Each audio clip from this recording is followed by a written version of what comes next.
Eu não tenho muita coisa para falar, na verdade. Eu só queria mostrar para vocês o, o Qiskit que a gente usa para fazer programação num computador quântico de verdade. É o que o Marco usa? É o que o Marco usa, exatamente. Tá. Então, eu vou só lembrar para vocês o algoritmo de teletransporte.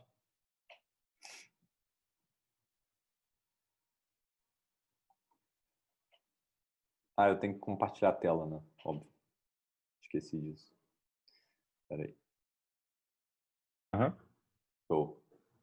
Então, algoritmos de teletransporte, acho que você vai lembrar sem problema nenhum. A gente tem um estado quântico aqui, psi, geralmente desconhecido. E aqui eu tenho um par emaranhado, né, que eu vou usar como sendo φ+, que é simplesmente 0, 0, mais 1 divididos por raiz de 2. Então, beleza, esses caras vêm para cá.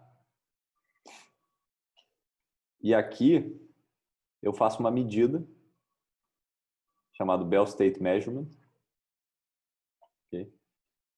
E o que acontece é que a gente consegue mostrar que o estado vem parar aqui a menos de um unitário que eu posso corrigir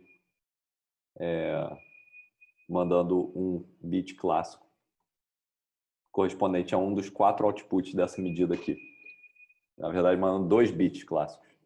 Né? Então, vou ter 4 resultados possíveis, porque eu tenho 4 elementos na base de Bell.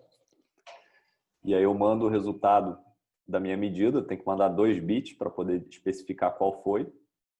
Né? E aí eu consigo saber qual unitário eu tenho que reverter, eu tenho que aplicar aqui para obter de volta o meu estado. Então, a gente pode representar isso como um circuito quântico, que a gente estava vendo nas últimas aulas. Né? Pode perguntar, Daniel, se quiser qualquer coisa, não é porque está gravando que... Tipo, se quiser interromper, pode interromper. Não tem problema. Por enquanto tá tranquilo isso aí. Tá, Tá fresco até na memória. então, tá ótimo. Então, o lance é o seguinte, a gente vai fazer um circuito quântico para medir esse cara hoje, tá? Então, eu já vou apresentar logo, vou aproveitar a figura. Então, esse aqui é o Júpiter, acho que você conhece, não sei se você já usou ele. Você já usou esse aqui? Não, nunca. Então, esse aqui é uma distribuição de Python, chama Júpiter, é basicamente tipo Spider, que a gente usa no laboratório, só que ele... Você me avisa se entrar mais alguém, se alguém estiver pedindo para entrar na sala, porque senão tem que ficar... Spider.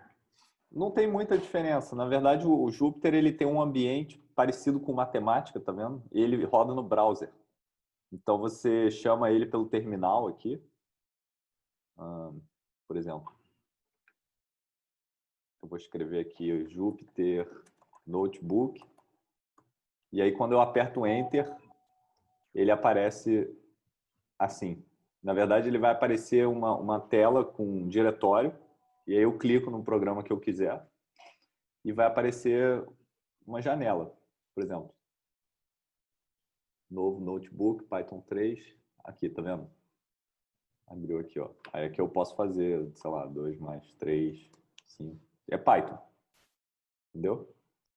Então aqui é exatamente Python, só que esse cara roda no browser e ele tem essa cara tipo matemática aqui, que a gente está vendo. Okay? Então, o circuito que a gente vai analisar hoje é esse circuito aqui. Deixa eu ver se eu consigo copiar ele. O Igor vai entrar, ele falou que não viu o link. Eu tava esperando você mandar um link. Ah, tá. Ué, mas eu mandei lá. Não, Mas eu sei, ele... ele foi aqui, ele não viu. Entendi. Já tá entrando. De boa. Pô, como é que eu faço para subir esse troço aqui? Vou deixar ele aqui por enquanto.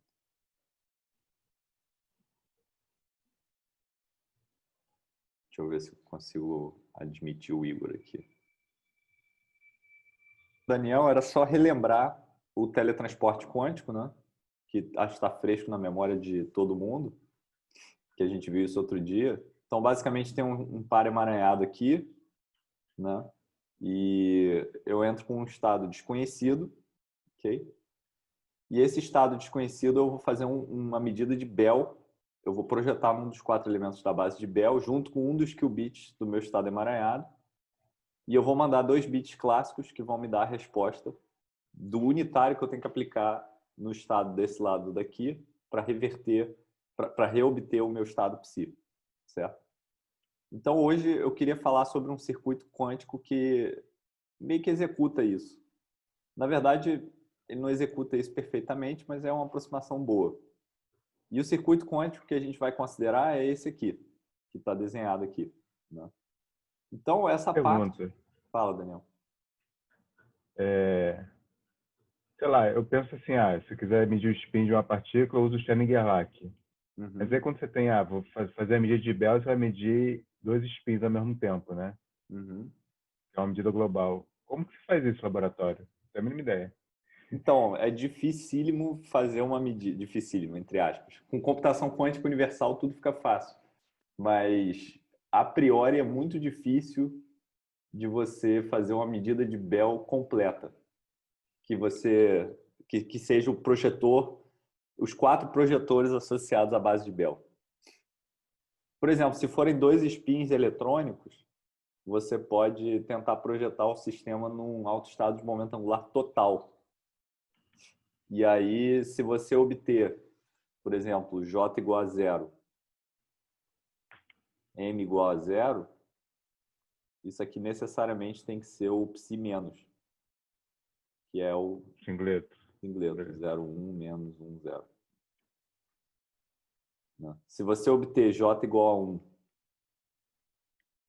M igual a 0, esse é o estado tripleto que corresponde ao psi mais. Mas aí você está em apuros com os outros, tá vendo? Essa medida de momento angular total do sistema não te dá uma projeção no φ mais e no φ menos. Então não é uma medida de Bell perfeito. Ela só funciona nesse subespaço singleto tripleto aqui. Mas o M não te daria os outros 2 tripletos? Ele te dá o mais mais e o menos menos, né? Você vai projetar em J igual a 1, quer dizer, mais menos. J igual a 1, M igual a 1, ele vai te dar, digamos, 0, 0. E J igual a 1, M igual a menos 1, vai te dar 1, 1. Que é diferente, né? Não é não é a superposição, não é o φ. É o φ mais o φ menos, entendeu? Isso aqui você pode falar que é φ mais φ menos sobre raiz de 2. Pessoal, fica de olho aí. Se alguém bater na porta da sala, vocês me avisam, que é para eu admitir. Porque eu não estou vendo.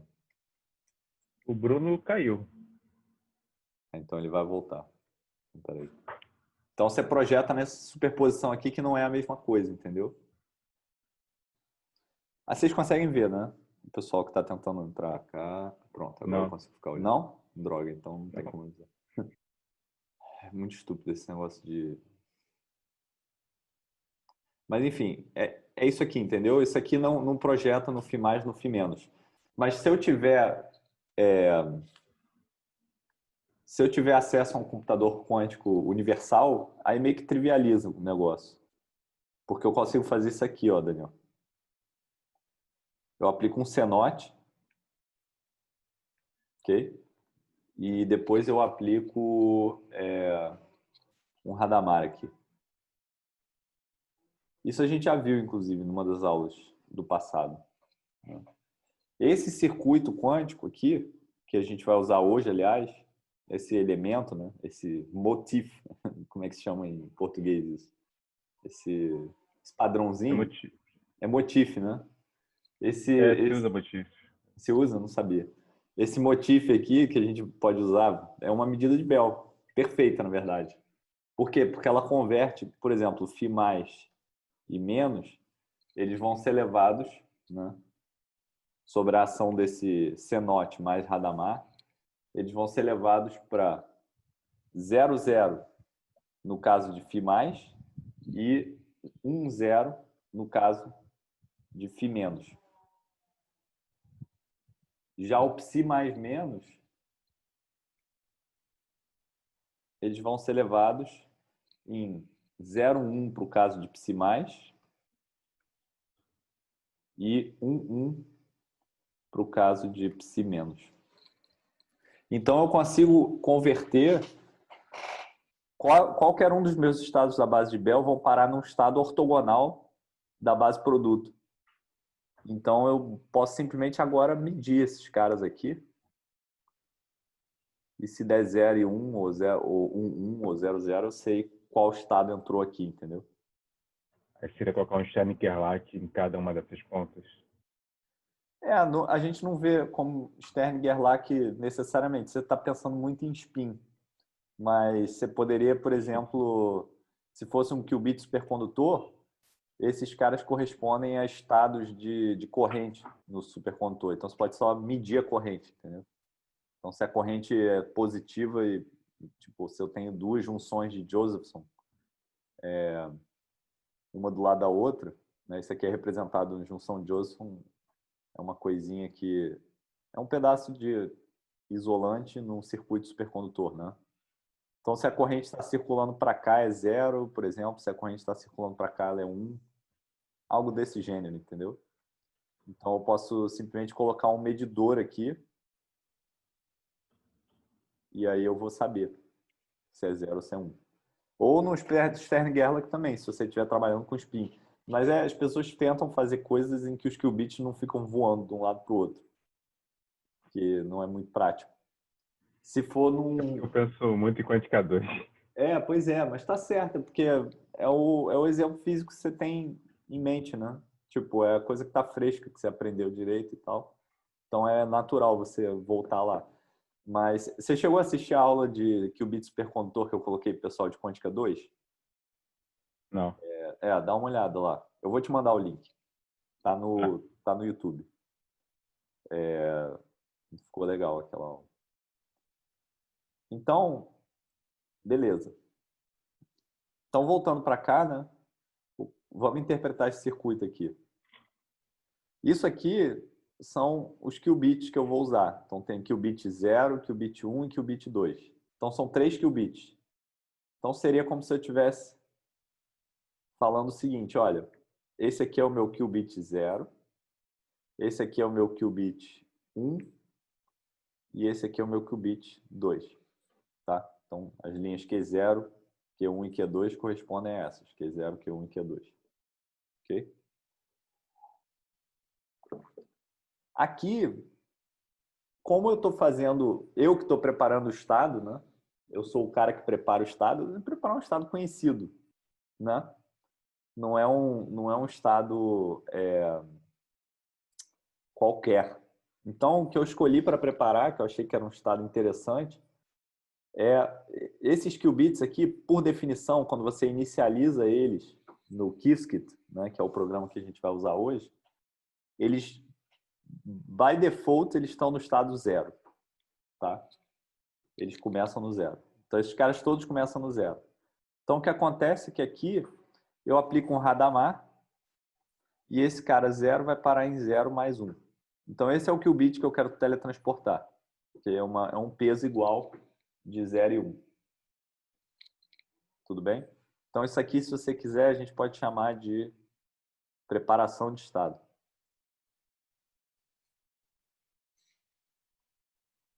State preparation.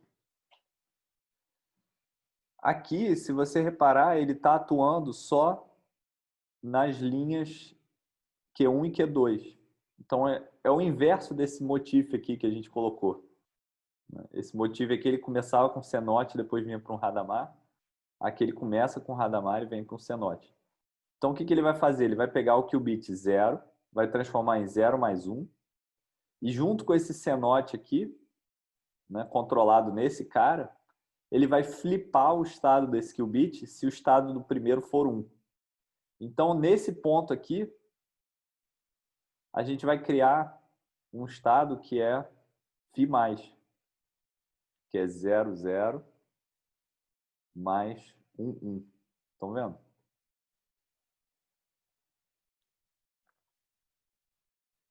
Conseguem enxergar que isso acontece? Ou posso explicar de outro jeito? Não, sim. Acho que a gente já viu isso algumas vezes. Beleza. Sim, já teve mais aula sobre isso. Show. Então é isso. Eu criei o meu estado emaranhado aqui, ok? Esse cara daqui, e criei o meu estado a ser teletransportado. Agora, em tese, eu tenho que fazer a minha medida de Bell. Só que no computador quântico, né, eu quero reservar as medidas todas até o final, entendeu? Então, o que eu faço é o seguinte. Bom, isso aqui é a minha medida de Bell, né? Então, esse é esse cara daqui que a gente acabou de ver. Ok? Então, ele vai pegar esse primeiro e esse segundo qubit aqui e vai me levar num daqueles 4 estados, dependendo se for φ+, φ- ou ψ+, ψ-. Ok? Aí tem uma continha para fazer aqui que mostra o seguinte. Basicamente, isso aqui, né, esse gate aqui, é um Ctrl Z. Então, ele é o seguinte gate. Ele aplica o gate Z se esse cara for 1 e não faz nada se esse cara for 0. Né? Ele aplica nesse último qubit aqui, na verdade. Ok? E a razão para isso é a seguinte. Vamos fazer a conta daquele circuito ali. Né? Então, eu vou ter 0 mais 1 sobre raiz de 2. Esse é o meu estado. Produto tensorial 0, 0 mais 1, 1 sobre raiz de 2. Então, isso aqui, depois de uma continha, a gente pode ver que isso aqui é igual a 1 sobre raiz de 2. Né? Vou colocar esses dois primeiros qubits como elementos da base de Pell. Então, por exemplo, aqui eu tenho, que admitir alguém aqui, φ+, mais φ- sobre raiz de 2. E isso vai ser multiplicado pelo estado 0, mais ψ+, mais ψ- sobre raiz de 2, produto tensorial estado 1, ψ+, menos ψ- sobre raiz de 2, multiplicado pelo estado 0, mais φ+, menos φ- sobre raiz de 2, multiplicado pelo estado 1. E agora eu posso agrupar os estados. Né? Então, por exemplo, o cara que tem φ+ na frente, ele vai ser multiplicado por 0 mais 1 sobre raiz de 2. Ok? Estou batendo um vento aqui. Já o que tem φ-, ele é multiplicado por, ignorando a normalização, né, do qubit, ele vai ser multiplicado por 0 menos 1. O que tem ψ+ vai ser multiplicado por 0 mais 1. E o que tem ψ- vai ser multiplicado por 0 menos 1. Tudo bem? Então, esses caras aqui agora, isso é a minha medida de Bell. Ok? Só que, bom, não é a medida de Bell completa, porque agora, quando eu aplicar aquele senote seguido de Hadamard, isso aqui vai ser levado para 0, 0, porque o φ+ vai para 0, 0, vezes o meu estado 0 mais 1. Esse aqui vai ser levado para 1, 0, vezes o meu estado 0 menos 1. Esse aqui vai ser levado para 0, 1. 0 mais 1. E esse aqui vai ser levado para 1, 1. 0 menos 1. Ok? E aí, o que eu posso fazer agora, né, lembrando que agora eu tenho o primeiro qubit e o último qubit é o qubit que eu estou interessado em obter do meu resultado de teletransporte. Né? Então, se o meu qubit primeiro for 0, eu já tenho automaticamente aqui o estado que eu gostaria de ter, que é o 0 mais 1, que era o estado inicial. Se ele for 1, eu tenho que aplicar um gate Z nesses caras aqui para flipar essa fase menos 1 para mais. E é isso que esse circuito está fazendo aqui. Condicional ao valor desse primeiro qubit, se ele for 1, eu aplico Z no último. Ok? Então, o que vai acontecer é que depois da aplicação daquele cara, daquele Ctrl Z, todos esses qubits aqui vão ser 0 mais 1. Então, eu vou ter sempre 0 mais 1, independente do resultado da medida de Bell. E aí, por final, eu aplico um Hadamard, porque o meu computador quântico ele lê na base 0, 1. E o Hadamard vai me levar de 0, 1 para 0. Então, um teletransporte de sucesso, nesse exemplo, ele vai pegar esse estado 0 mais 1, vai preparar um estado de Bell φ+, e depois de todo esse circuito aqui, eu tenho que obter resultado qubit. Esse terceiro qubit tem que estar no estado 0, se eu tiver teletransportado de verdade. Entenderam? Então, beleza, esse é o circuito. Thiago, Fala, Daniel. eu acho que o resultado final que você fez não está exatamente correto.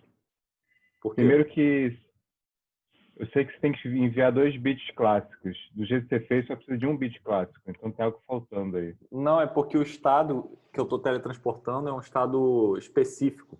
0 mais 1, entendeu? É porque, olha só, já na medida de Bell, esse estado é um estado especial, porque já aparece aqui, tá vendo? 0 mais 1 e 0 mais 1. Porque você não pegou um arbitrário, foi por isso? É por isso. É por isso. Tá bom. Porque esse estado é um estado conhecido, específico, né? Na verdade, entre aspas, um acidente da conta que 2 desses caras aqui são iguais. Entendeu? Mas se eu quiser um estado arbitrário, eu preciso de 2 bits clássicos. É por Eu isso. me lembrava disso, da conta arbitrária que dava 4 resultados diferentes, então você precisava de 2 bits. Sim, dá 4 resultados diferentes, mas esse estado ele é autoestado de um dos caras, de um daqueles unitários.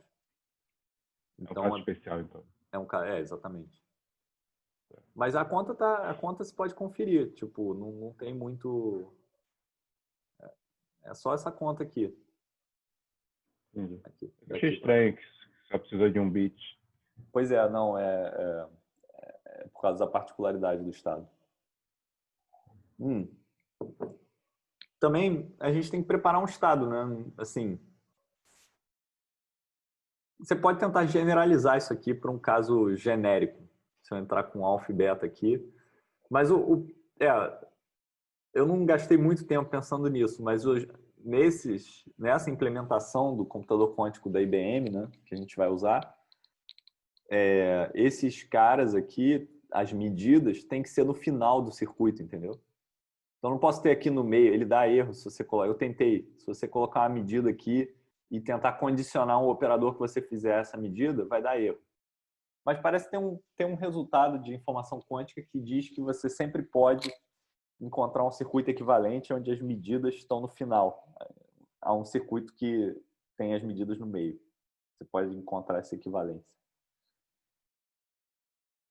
Mas então é isso. Se a gente começa com o estado 0 mais 1 aqui, que é essa preparação de estados, teletransporte que funciona, nesse caso, tem que me resultar num estado 0 aqui. Então, esse bit clássico, né? Esse eu esqueci de falar. Esse C aqui é um bit clássico. Então, é representado dessa forma. Toda vez que eu medir o meu qubit na base 0, 1, eu vou gravar nesse nessa linha aqui que representa um readout clássico, eu vou gravar o resultado da minha medida. Então, o resultado dessa medida tem que ser 0. Okay? Então, aí agora a gente pode ir para esse Qiskit, né? Só para introduzir para vocês, o Qiskit, né, é esse site da IBM, onde você pode usar os computadores quânticos que eles têm espalhados pelo mundo. Tem alguns computadores quânticos por aí, né? Então, você tem que, basicamente, o que você tem que fazer para usar isso, né? Você tem que baixar essa distribuição de Python chamada Jupyter. Aí você tem que instalar o Qiskit, que é um pacote no Jupyter, né?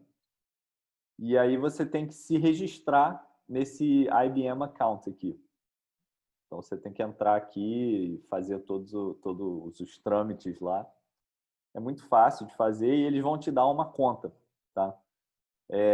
Tá muito bem documentado aqui, se você for olhar, tem vários exemplos aqui, olha, de algoritmos quânticos, por exemplo, quantum teleportation, né? Tem o algoritmo de Shor, transformada de Fourier quântica. Tem coisas de física mais específicas, por exemplo, aqui, Investigating Quantum Hardware Using Microwave Pulse. Eu gostei muito desse aqui. Na verdade, eu estou até pensando em implementar no meu curso de Estrutura da Matéria 2 ou no curso de Mecânica Quântica 2, porque ele fala sobre oscilações de Rabi aqui, ó. Se você for olhar em algum momento aqui, ele mede aqui. Tá vendo? Então, um qubit supercondutor é como se fosse um átomo artificial. Você pode aplicar entre aspas, um campo nele, né? Botar uma interação, tipo interação com campo eletromagnético, e ele faz essas oscilações de Rabi aqui, da qual você pode medir propriedades físicas do seu qubit. Então, também é uma plataforma se você quiser estudar hardware do computador quântico. E é muito fácil de usar, olha só. Então, o que eu tenho que fazer, o meu programa em Jupyter é o seguinte, eu importo uns negócios, importo o Qiskit, importo a IBM Q. Isso daqui é a conta que eu tenho que registrar, eles me dão esse número no site, você pega esse número, copia e bota ele aqui, isso vai te dar uma credencial para você usar. E aí eu defino o meu circuito como sendo um circuito quântico com 3 linhas de qubit e uma linha clássica, tá? E aí eu monto meu circuito. Então, por exemplo, circuito.H0 significa que eu vou botar um Hadamard na linha 0. Esse circuit barrier é só para colocar essa barreira aqui que não faz nada, é só uma maneira de visualizar mais facilmente. Então, esse cara daqui ele vai separar, porque senão ele ia botar o Hadamard um em cima do outro e ficar uma pilha de coisas, entendeu? Não faz diferença, mas é só para visualizar. Depois eu boto um Hadamard no circuito 1, boto um Ctrl X, que é o CNOT, né, onde o controle é a linha 1 e o target é a linha 2. Outra barreira. Aqui é aquele motifzinho, Ctrl X, não, controlado no 0, aplicando o X condicional no 1. Outro Hadamard, outra barreira. Depois o circuit Ctrl Z, entre 0 e 2. Mais um Hadamard e medir. É isso. E aí você pode escrever circuit.draw, output MPL, é só o estilo que você vai desenhar, porque senão ele bota tipo caractere de ASCII 2, sabe? Ele desenha tudo isso aqui em ASCII 2. E aí, com esse MPL ele dá uma visualização um pouquinho mais bonitinho. Então vamos rodar isso aqui, ver se roda. Espero que rode. Parece que está rodando. Então, ele desenha o circuito. E aqui é um simulador, né? A IBM fez esse simulador que ele simula o resultado desse circuito quântico aqui. Basicamente, ele faz isso para você saber o que vai dar, né? Qual é o valor esperado. Então, de fato, olha só, esse aqui é um histograma de probabilidade para o estado 0, que é o resultado da minha medida nesse qubit aqui. Okay? E aí, o valor esperado, se o circuito não tiver ruído nenhum, a coisa certa a acontecer é que com 100% de probabilidade eu vou obter o estado 0. que é exatamente aquilo ali que eu estava mostrando para vocês no caderno. Ok? E aqui tem a parte que a gente manda para o computador da IBM. Então, send job to actual quantum computer. Então, você tem que declarar qual computador quântico você vai usar. Então, no site deles tem várias opções com arquiteturas diferentes. Esse aqui é o provider, né? Esse aqui é o computador que você vai usar. Job Execute Circuit. Back-end, você tem que informar para ele qual computador você vai usar. É esse cara que você declarou aqui. E é isso, vamos rodar. Ih, não rodou. Deu ruim.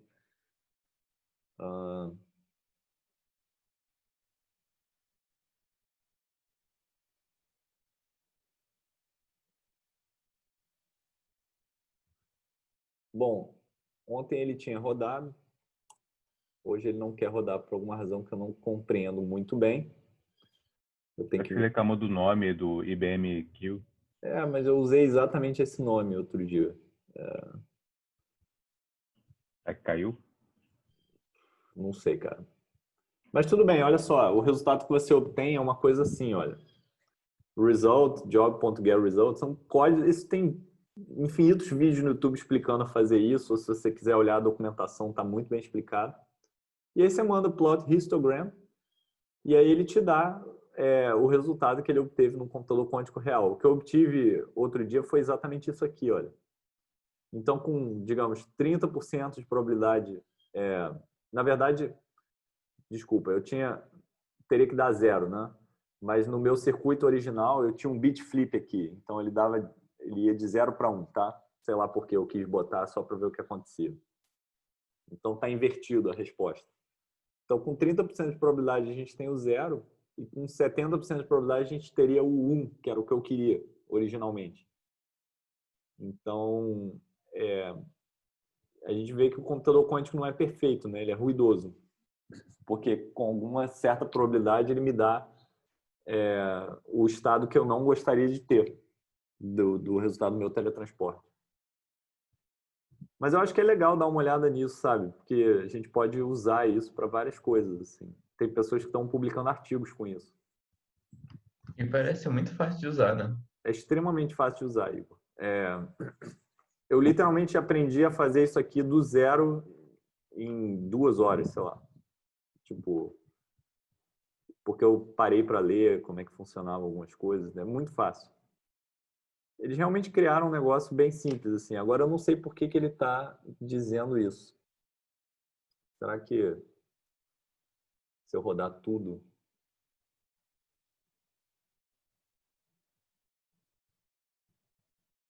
ele não gosta, não.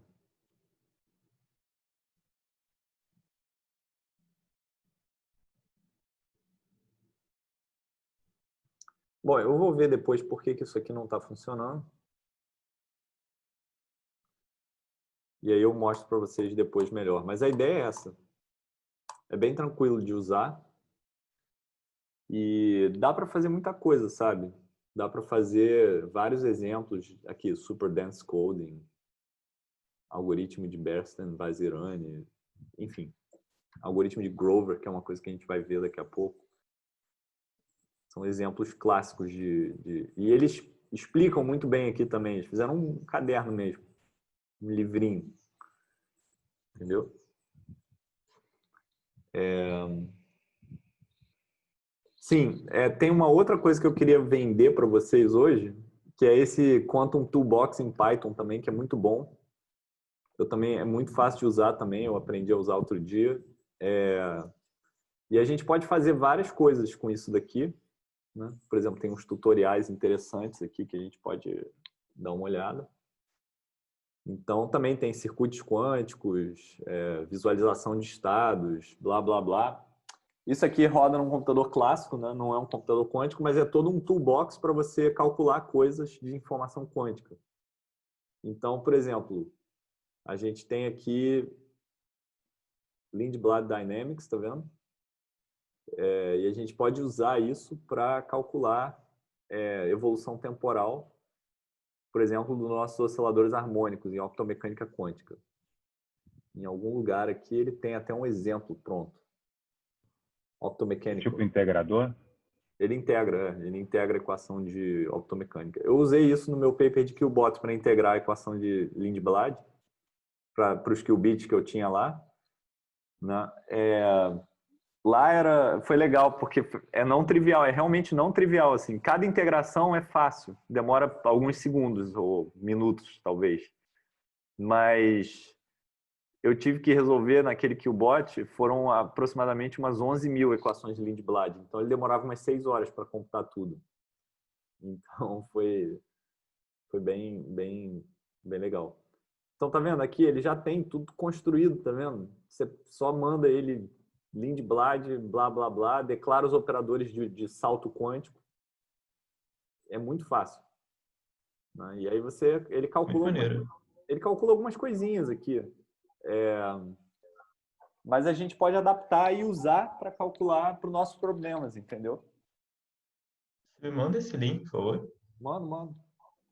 Já mando no grupo. Então, tá vendo? Tem tem com driving term, tá vendo? Então, se a gente não consegue resolver alguma coisa analiticamente, a gente pode fazer numérico, né? Usando aquele cara dali. Então, muito bom. Enfim, era isso que eu tinha para falar, gente, sobre o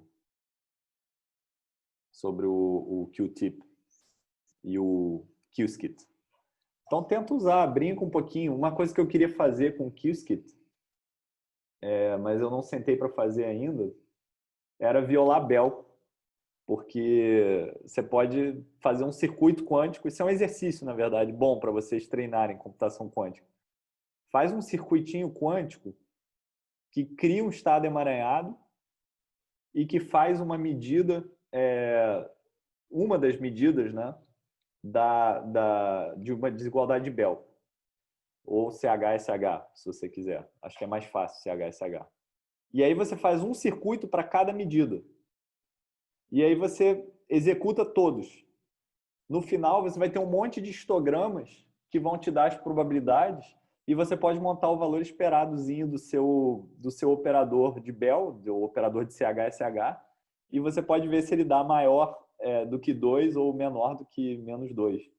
E aí você viola Bell em casa, do conforto do seu sofá.